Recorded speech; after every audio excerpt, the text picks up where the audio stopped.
Assalamualaikum warahmatullahi wabarakatuh. Saya Rizcha Dinda Lestari, NIM 877330804.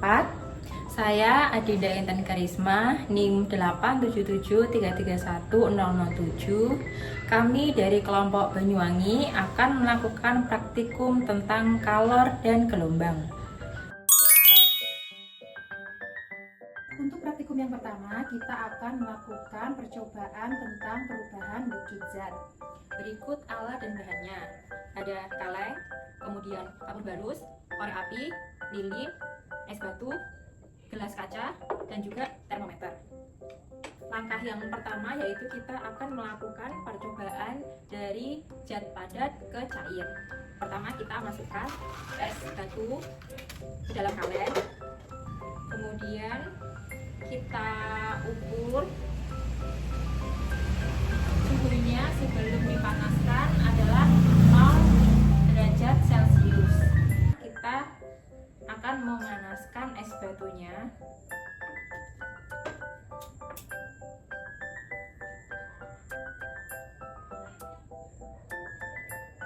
Setelah itu kita tunggu beberapa saat terlebih dahulu. Kemudian setelah es batunya mencair, kita ukur suhunya. Di sini suhunya menjadi 50 derajat Celcius. Untuk yang berikutnya adalah proses mengembun. Di sini ada gelas, lalu kita isi dengan es batu. Kemudian kita tutup dan kita tunggu beberapa saat. Di sini terlihat di mana es batunya mulai mencair. Es batunya mencair, terus kemudian timbullah titik-titik embun di gelas. Ini yang disebut dengan proses mengembun. Untuk yang selanjutnya yaitu proses menyublim. Pertama kita masukkan kapur barus ke dalam kaleng. Selanjutnya kita akan memanaskan kapur barusnya. Ini kita panaskan. Lalu kita tutup menggunakan penutup dan atasnya kita letakkan es batu.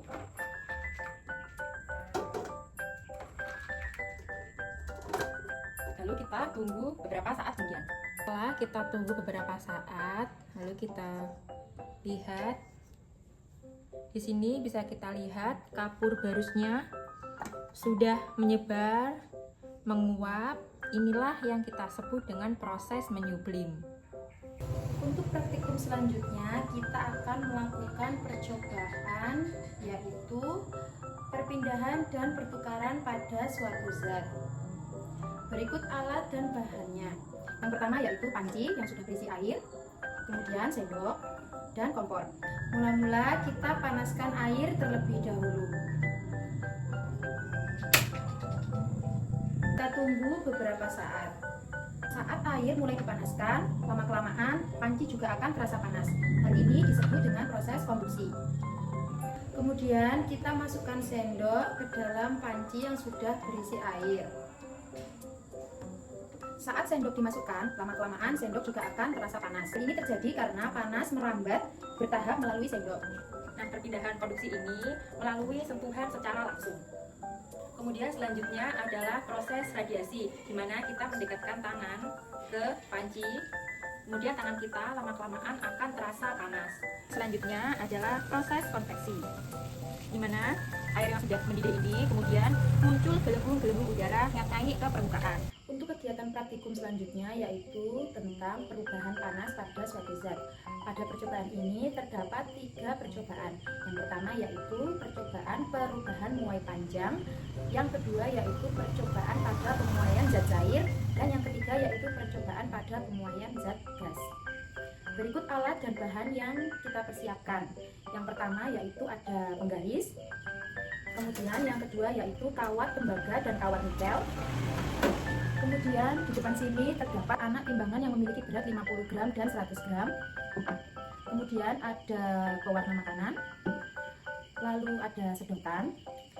Kemudian terdapat botol bekas. Ada galon. Kemudian lilin mainan.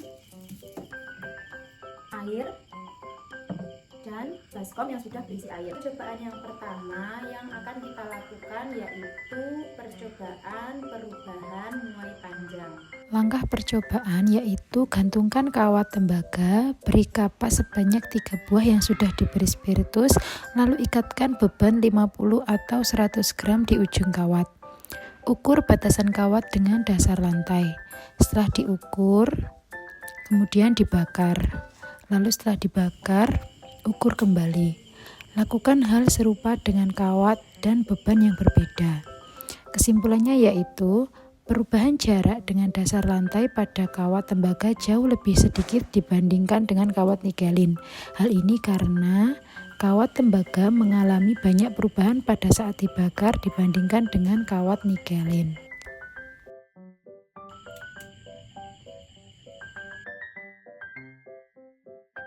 Selanjutnya kita akan melakukan percobaan yang kedua, yaitu pengaruh panas pada pemuaian zat cair. Langkah yang pertama yaitu kita campurkan air menggunakan pewarna makanan.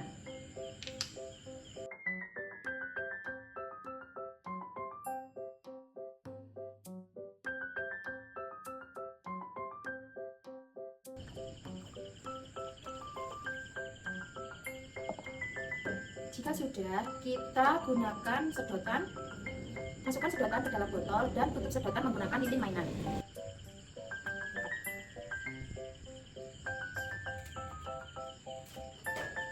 Kita tutup rapat menggunakan lilin mainan, jangan sampai terdapat lubang.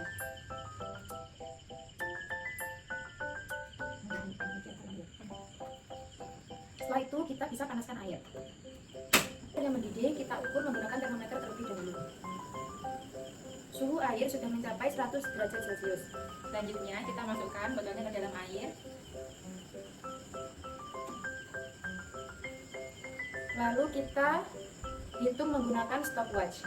Dapat disimpulkan bahwa zat cair akan mengalami pemuaian volume ketika dipanaskan. Hal ini dibuktikan dari naiknya permukaan air dalam sedotan saat suhu meningkat.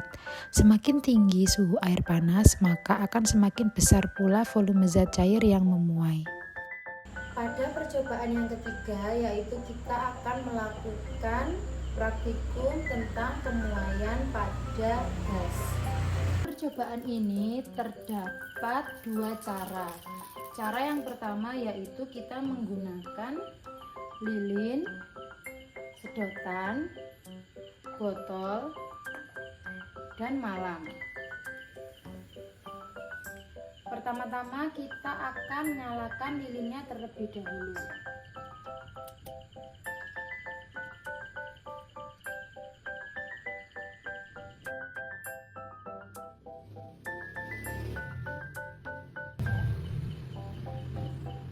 Selanjutnya kita akan memasukkan sedotan dan tutup sedotan menggunakan lilin mainan.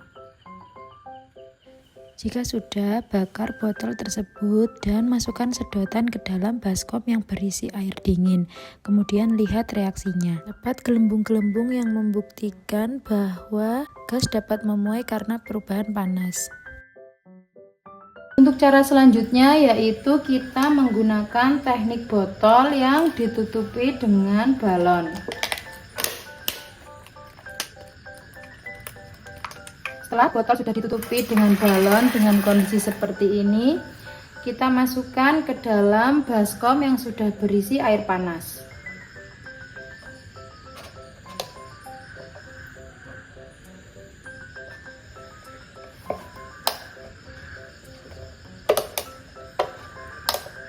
Dapat kita lihat bahwa gas memuai dan membuat balon sedikit demi sedikit mulai mengembang.